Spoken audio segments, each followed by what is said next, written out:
นักขวัญของจันทร์ได้มีการจัดพิธีปาฐกถาวันสถาปนาสาธารณรัฐประชาธิปไตยปราศจากลาวครบรอบ 50 ปี และวันคล้ายวันเกิดประธานไกรสอนพรหมวิหารครบรอบ 105 ปี เพื่อเป็นการหวนคืนบุญเสือภารกิจต่อสู้กู้ชาติของผู้นำพรรครัฐในเมื่อก่อนที่เสียสละเพื่อประเทศชาติให้เกียรติปาฐกถา2 วันดังกล่าวโดยท่านสมสวัสดิ์เล็งสวัสดิ์อดีตกรรมการกรมการเมืองศูนย์กลางภาคอดีตรองนายกรัฐมนตรีแห่งสาธารณรัฐประชาธิปไตยประชาชนลาวในพิธีท่านได้ยกให้เห็นไสยสนะอย่างสมบูรณ์ของการปฏิวัติศาสตร์ประชาธิปไตยอยู่ประเทศเฮาโดยเฉพาะกระบวนการต่อสู้ต้านพวกลาเมืองขึ้นฝรั่งจนได้ไสยสนะซึ่งวันที่2 ธันวาคม 1975กองประชุมใหญ่ผู้แทนประชาชนทั่วประเทศที่ดำเนินอยู่ณครหลวงวิจันทร์ได้ประกาศอย่างสง่าผ่าเผยลบล้างระบอบราชาธิปไตยที่พ้นสมัยสถาปนาระบอบสาธารณรัฐประชาธิปไตยประชาชนขึ้นแทนเฮ็ดให้การปฏิวัติศาสตร์ประชาธิปไตยอยู่ประเทศเฮาได้รับชัยชนะอย่างสง่างามและเป็นการสิ้นสุดแอกครอบครองอันโหดร้ายของศักดินาและระบอบลาเมืองขึ้นอยู่ประเทศเฮาลงโดยสิ้นเชิงไขสังกัดใหม่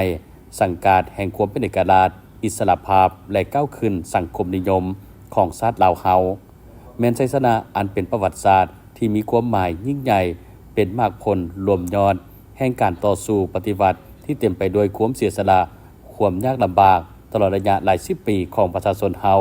ภายใต้การนำพาของพรรคคอมมิวนิสต์อินโดจีนในเมื่อก่อนและของพรรคประชาชนปฏิวัติลาวในปัจจุบันพร้อมเดียวกันนี้ท่านได้ยกให้เห็นผลสำเร็จที่ยานบ่ได้ต่อเนื่องตลอดระยะ50 ปีในการปกปักรักษาและพัฒนาประเทศชาติภายใต้การนำพาของพรรคซึ่งได้เฮ็ดให้โฉมหน้าใหม่ของประเทศเฮามีการเปลี่ยนแปลงใหญ่หลวงหอบด้านชีวิตการเป็นอยู่ของประชาชนบรรดาเผ่าได้รับการยกสูงขึ้นอย่างพอหยุดยั้งนอกจากนี้ยังได้ยกให้เห็นชีวิตและการเคลื่อนไหวปฏิวัติของประธานไกรสอนพรหมวิหารกับภารกิจปลดปล่อยชาติผลงานคุณงามความดีของประธานไกรสอนพรหมวิหารแม้นใหญ่หลวงที่สุดในการนำพา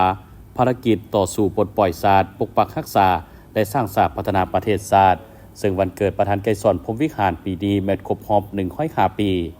พิธีดังกล่าวได้จัดขึ้นในวันที่24 ธันวาคม 2025อยู่ที่ห้องว่าการนครหลวงวิจันทร์ซึ่งมีกรรมการประจำพรรคกรรมการพรรคนครหลวงวิจันทร์แผนกอ้อมคางเลขาพรรคเมืองประธานห้องประธานคณะกรรมการปกครองเมืองพนักงานสมาชิกพรรคทหารตำรวจเข้าร่วมรับฟังอย่างพร้อมเพรียง